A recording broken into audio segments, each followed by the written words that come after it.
आपसे शुरू करते हैं भैया। शहबाज, पहले क्विकली बताएं कि इस वक्त सिचुएशन क्या है IMF के साथ?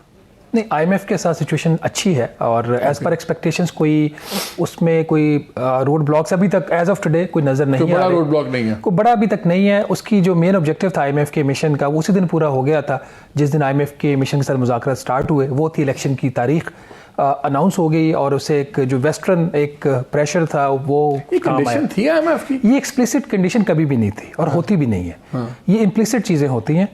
इसका पर्पस ये था कि जो मौजूदा प्रोग्राम इसको स्ट्रक्चर ऐसे किया गया था कि एक अभी रिव्यू हो जाएगा केयर टेकर में, दूसरा जो होगा रिव्यू इसका फरवरी में है।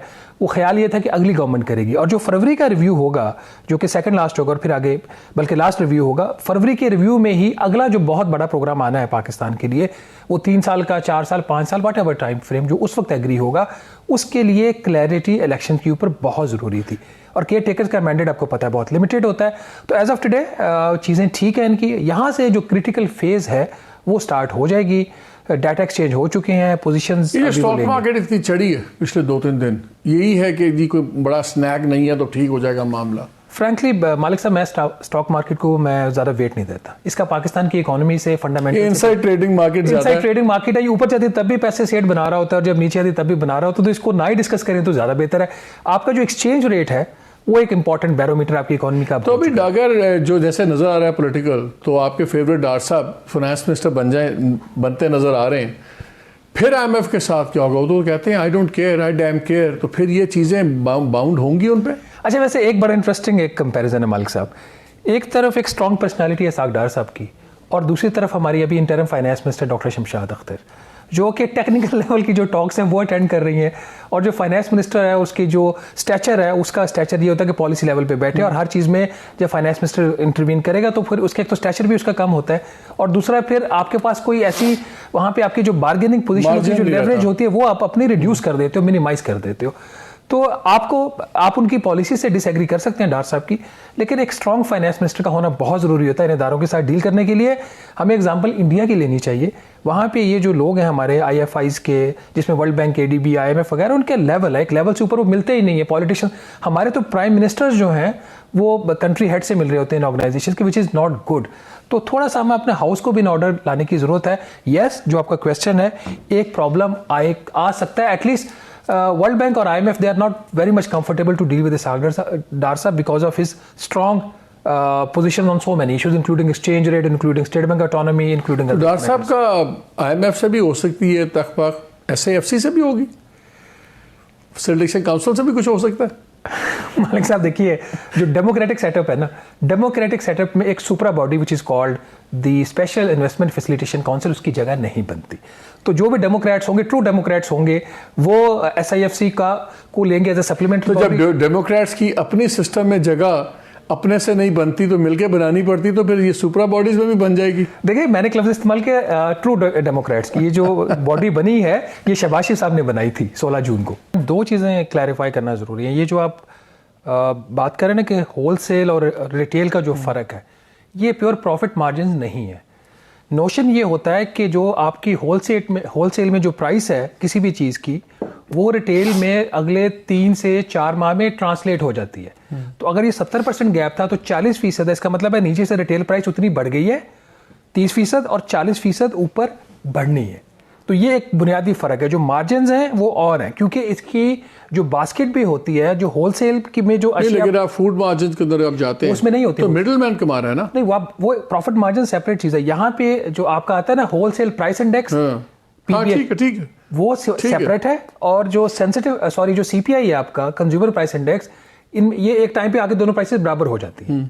तो ये प्राइसेस रिटेल में बढ़नी है। दैट डज नॉट मीन कि उनके मार्जिन्स को 70% कैसे था? वो उस वक्त ज्यादा फर्क था। बाहर के हम फिगर्स निकाल रहे थे, ये 7 to 11% से ज्यादा नहीं होता। नहीं, वो डिपेंड करता है अगर वही फॉर्मूला वहां लगाएं तो चले 11% छोड़े, 15% पे चले जाएं। नहीं, मैं ये गुजारिश कर रहा हूं कि तो नहीं होता, उसमें भी नहीं होता। नहीं, होलसेल की प्राइस को रिटेल ने आके कैच करना है। ठीक है, ये एक डिफरेंट चीज है। जो प्रॉफिट मार्जिन है वो सम केसेस में तो 100% भी है। एग्जैक्टली। आप इधर इस्लामाबाद में चले जाइए, आप किसी भी सब्जी की दुकान पे किसी सेक्टर में चले जाएं और आप चले जाएं, आप मोहल्ले में चले जाए तो और हाँ, मंडी में चले जाएं, मंडी और उसकी प्राइस में आपको मोर देन डबल आपको प्राइस का फर्क आ जाएगा। दूसरी चीज़ ये जो अभी 4 पॉइंट्स हफीज़ पाशा साहब ने काउंट करवाएं कि उनमें एक उन्होंने कहा जब भी उनको फैसिलिटी है लो इनकम टैक्स रेट की, बाकी सब विड्रॉ होगी। इसमें हम्बली मैं थोड़ा सा इसमें एक पॉइंट ऐड करूंगा, हमारे वो बहुत उस्तादों की जगह पे हैं, जो कंसेशनरी फाइनेंसिंग है ना वो कम्प्लीटली एबॉलिश नहीं हुई। उसका जो फ़र्क पहले बहुत ज़्यादा होता था अब वो 3% रह गया है। अगर 22% इंटरेस्ट रेट इस वक्त है तो इनको अभी भी 19 पे मिल रहा है, बट ये पहले तो 10% तक भी उनको कंसेशन मिल रही थी, अब 3% रह गई। और उनका जो इलेक्ट्रिसिटी विड्रॉ तो हो गई है, एक समरी अनकरीब SIFC में जा रही है, इसको इलेक्ट्रिसिटी पे सब्सिडी देने की होती है नहीं होती बाद में। अब आ जाते हैं आपके इंटरेस्ट रेट के पॉइंट के ऊपर। देखिए इस वक्त जो आउटलुक है ना वो कुछ इस तरह का लग रहा है कि अगले चंद माह में, फौरी तो नहीं, अगले चंद माह में आपको इंटरेस्ट रेट कम करने का करेंगे। उसके जो फैक्टर्स हैं वो प्राइमरीली अगर तो इन्फ्लेशन रेट जो है, ये प्रोजेक्शंस वजारत ख़जाना ने IMF को दिए 20-21-22% की, और स्टेट बैंक की भी प्रोजेक्शन ऑलरेडी इसकी रेंज में है। अब देखना ये है कि IMF की जो प्रोजेक्शन है महंगाई की वो क्या है। तो अगर फॉरवर्ड लुकिंग में वो अपनी प्रोजेक्शन जो उनकी पहले 26% थी उसको 21-22 की रेंज में ले आते हैं। एक्सटर्नल फाइनेंसिंग आ रही कि नहीं आ रही, असल मसला है। सबसे मसला IMF की टॉक्स में है ही यही। हाँ। उसमें वो 6-6.5 अरब डॉलर तो नहीं आ रहा। कुछ इन्होंने 60 करोड़ डॉलर मांगा है चाइना से, कुछ ये इंपोर्ट्स मजीद कम करेंगे और इंपोर्ट्स कम करके उसके जो रिक्वायरमेंट्स को कम करेंगे। इतना सुन रहे हैं, ये जो इतना सुन रहे हैं रेकोडेक में जी शेयर बिक रहा है, वो उसकी मैंने तो सुना है कि फिजिबिलिटीज भी नहीं कंप्लीट हुई। आप बता रहे थे, क्या बता रहे थे? मेरा ख्याल इसकी जो बैंकेबल फिजिबिलिटी स्टडी चाहिए उसकी प्राइसिंग के लिए, बाकी सारी चीज़ों के लिए वो अभी तक तैयार नहीं है। तो दिसंबर तक कैसे बेचेंगे फिर ये? जो SIFC ने पहली डेडलाइन दी थी वो 25 दिसंबर 2023 की थी इस ट्रांजेक्शन को क्लोज करने की। वो अपनी डेडलाइन पहले ही मार्च 2024 तक रिवाइज कर चुके हैं। तो प्राइम मिनिस्टर ने कैसे स्टेटमेंट दिया मुझे इसका नहीं तो जनवरी में तो नई गवर्नमेंट आएगी। नहीं, जनवरी में तो नहीं आने देंगे हम 8 फरवरी तक तो हम इनको रखेंगे। तो फरवरी में तो नई गवर्नमेंट आएगी ना, और 1 माह और लगेगा। इतना टाइम है इनके पास, कर पाएंगे? देखिए प्रोसेस रन हो जाएगा, स्टार्ट हो जाएगा। आपने फाइनेंशियल एडवाइजर्स हायर होंगे, जैसे PIE के केस में भी है कि FA हायर हो जाएंगे, इसी केस में भी FA हायर हो चुके हैं, एवेल्युएशन हो रही है, काम हो रहा है। तो आपकी जो एलीट, और ये मैं कोई फिलोसॉफिकल बात नहीं कर रहा, आपके मुल्क की जो एलीट है उसने अभी तक अपने आप को बचाया हुआ है हर तरह के हार्श। मसलन कैसे? आपका एक्सपोर्टर अभी तक फुली उसको बेनिफिट नहीं अगर पहुंचे तो अभी कुछ ना कुछ उनको पहुंच रहा है। वो तो कहते हैं चलो वो डॉलर के वहां के ला रहा है, चलो यार जाने दो। उसकी कॉस्ट में उनको हमेशा कहते हैं $1 के बदले में कितनी सब्सिडी लेते हैं वो बता दें।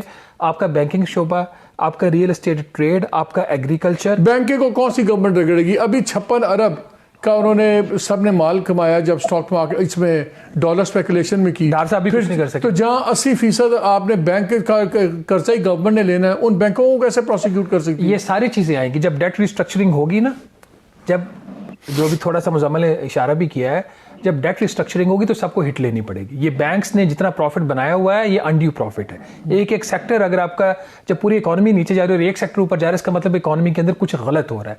आप just give me few examples. Agriculture इतना बड़ा है, एग्रीकल्चर में अगर 90% आप पॉपुलेशन को छोड़ दें, एग्रीकल्चर जो लैंड होल्डर्स हैं जिनकी 12.5 एकड़ की जमीन, उससे ऊपर चले जाएं, असल तो पैसा वहां है। और फिर आपका जो सनतकार भी, इवन के वहां पे टैक्स एग्जम्पशंस हैं जो टैक्स सिस्टम के अंदर है।